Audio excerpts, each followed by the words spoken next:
this is Monica Reinagel, and you're listening to episode number 497 of the Nutrition Diva podcast. And today, we're taking a look at the pros and cons of the crazy popular ketogenic diet. This week's episode received support from Pure, an organic, zero-calorie, plant-based sugar substitute made from the stevia leaf. It tastes great in coffee or tea, or you can sprinkle it over yogurt or oatmeal, anything that needs just a little extra sweetness. So if you're trying to cut down on sugar, reach for the sugar-free sweetness of Pure Organic Stevia. And right now, you can get a complimentary sample of Pure Organic Stevia to try for yourself at pureorganic.com/diva. That's PYURE organic.com/diva. Available while supplies last. Longtime listeners of the Nutrition Diva podcast might recall an episode that I did back in 2013, in which I briefly mentioned the ketogenic diet. I didn't get into too many details about the diet in that show. I was really talking about how two people can get similar results following diametrically opposed strategies, and also a little bit about the extremes that some people will go to in order to lose weight. As I said back then, the ketogenic diet really deserves an episode of its own. And in the 5 years it's taken me to make good on that promise, the ketogenic diet has gone from a fringe fad diet to a mainstream fad diet. Every week I get questions from listeners about what this diet is, whether it's effective, and whether it's safe. Not that you have to ask me to get answers to those questions. I'm sure there are several people in your office, at your gym, in your carpool, and probably around your Thanksgiving table this year that can give you their opinion based on personal experience or maybe stuff they read on the internet. But here, better late than never, is my perspective based on the evidence, such as it is. One of the reasons it's taken me so long to venture into this topic more fully is that the evidence on the ketogenic diet for weight loss has been pretty skimpy. This diet has been very well researched as a therapy for epilepsy. Although it can be very effective in preventing seizures, it's usually conducted under strict medical supervision, and not just because epilepsy is a serious condition. Until more recently, the ketogenic diet was considered far too extreme and potentially risky to recommend for general use. Now, of course, it's one of the fastest growing diet and weight loss trends, touted in best-selling diet books and by celebrities, personal trainers, and other people that you might not necessarily want to take medical advice from. Since the ketogenic diet has become so popular, the meaning of the term has also become somewhat diluted. Many people will say they're eating keto because they choose a keto-friendly snack bar, or they take the top bun off their burger. But a true ketogenic diet is extremely low in carbohydrates, usually less than 50 grams per day, or about 10% of calories. And the typical diet contains 4 to 5 times that much. The idea is to eat so few carbs that it forces your body into a state of ketosis. Instead of using glucose from your food or glycogen from your muscles to fuel biological processes, your body will turn fat into an alternate source of energy called ketones. And for those tissues and organs that can't utilize ketones, the body also has a way of turning amino acids from protein into glucose. One thing that people like about ketogenic diets is that as long as you strictly restrict your carb intake, you can eat as much as you want of everything else. If all of this sounds familiar, it's because most of us first learned about ketosis when the Atkins diet became popular back in the 70s. Now, unlike the traditional Atkins-style low-carb diet, which was pretty high in protein, today's ketogenic diets tend to be much higher in fat, up to 80% of calories from fat. So is the ketogenic diet effective for weight loss? Well, that's the $64,000 question, and I'll give you my answer right after this brief message from our sponsor.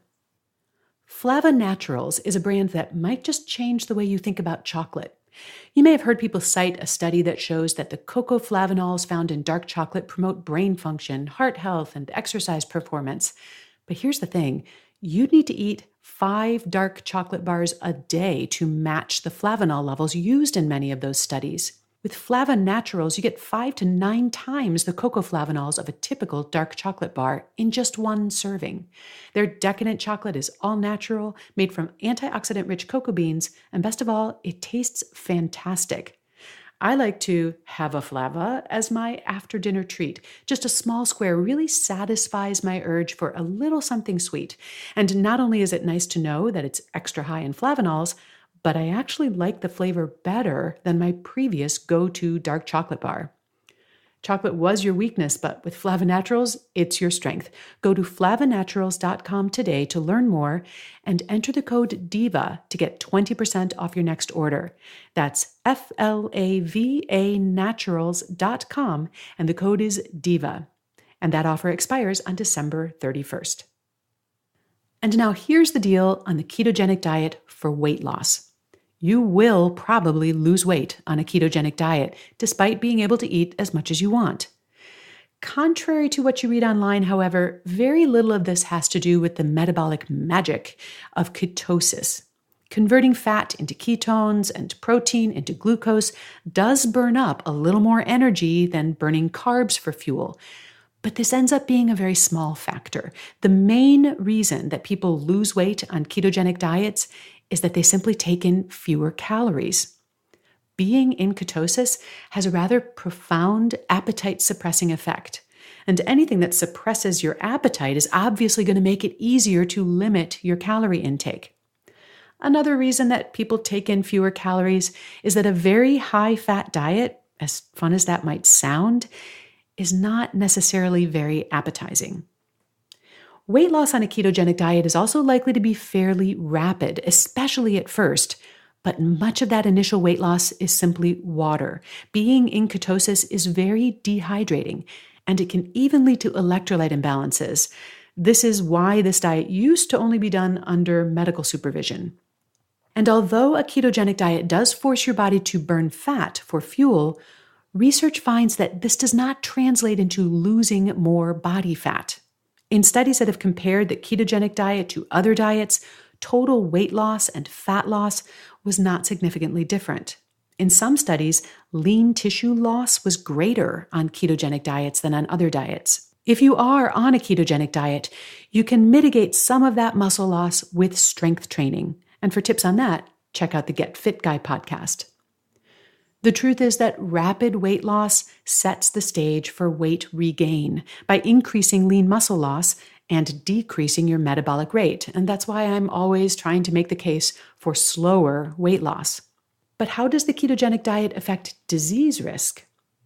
Well, most of the research on ketogenic diets and its effects on diabetes or heart disease risks has been done on rats. And for rats anyway, the ketogenic diet isn't looking so good. It tends to increase bad cholesterol and triglycerides and reduce good cholesterol. It also increases insulin resistance and diabetes risk. Now, things do seem to go a bit better for the humans than they do for the rats. For type 2 diabetics, the ketogenic diet appears to have positive effects on blood sugar metabolism, but unfortunately, these appear to be temporary. The ketogenic diet also tends to have positive effects on cardiovascular risk factors, such as triglyceride and cholesterol levels. But this may be mostly due to weight loss, and not specifically the ketogenic diet. Unfortunately, we're lacking data on the long-term effects of ketogenic diets on heart disease and diabetes risk.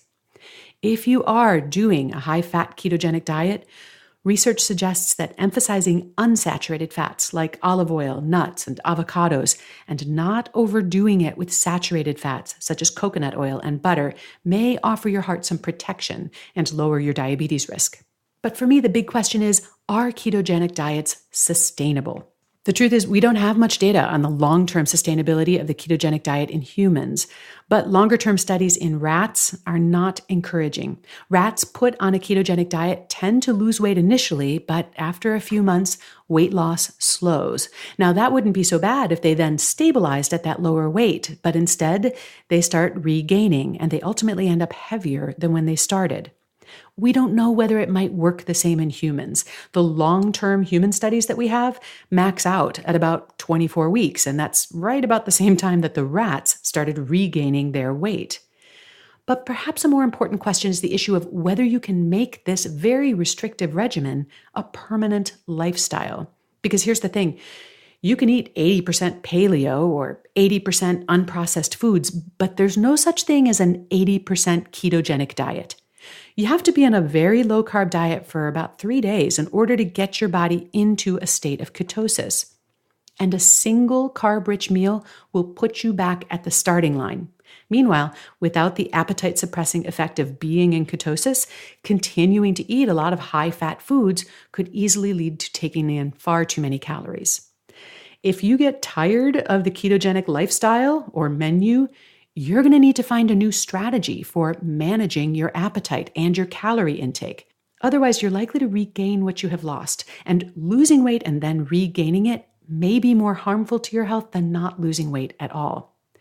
And the other thing that concerns me about the long-term use of this diet is that very low-carb diets are likely to be deficient in fiber, folate, vitamin C, calcium, and vitamin D. If you're committed to this as a long-term adventure, be sure that you have those bases covered. So do the pros of the ketogenic diet outweigh the cons? For me, they don't.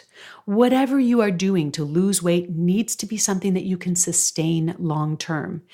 And I'd also rather see you lose that weight more slowly, because this helps to preserve your metabolism and your lean muscle mass. Unfortunately, a lot of people are still in the market for fast weight loss by whatever means necessary. I'm sure my verdict isn't going to put much of a dent in the keto frenzy, but if you've been wondering whether you should jump on the keto bandwagon, I hope this overview of the pros and cons will be helpful. And if you're in the market for a fun little challenge that can help you make sustainable healthy changes and maybe even help you lose a little weight, my next 30-day nutrition upgrade program is starting soon. Details are at nutritionovereasy.com/upgrade. Thanks so much for listening. This is Monica Reinagel for the Nutrition Diva podcast. You'll find a transcript of today's episode along with links to more research and related episodes on our website at nutritiondiva.quickanddirtytips.com. And you'll find me on the Nutrition Diva Facebook page. Thanks so much for listening, and I will see you next week.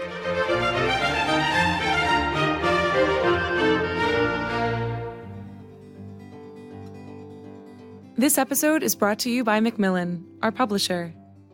This year, Macmillan turned 175 years old.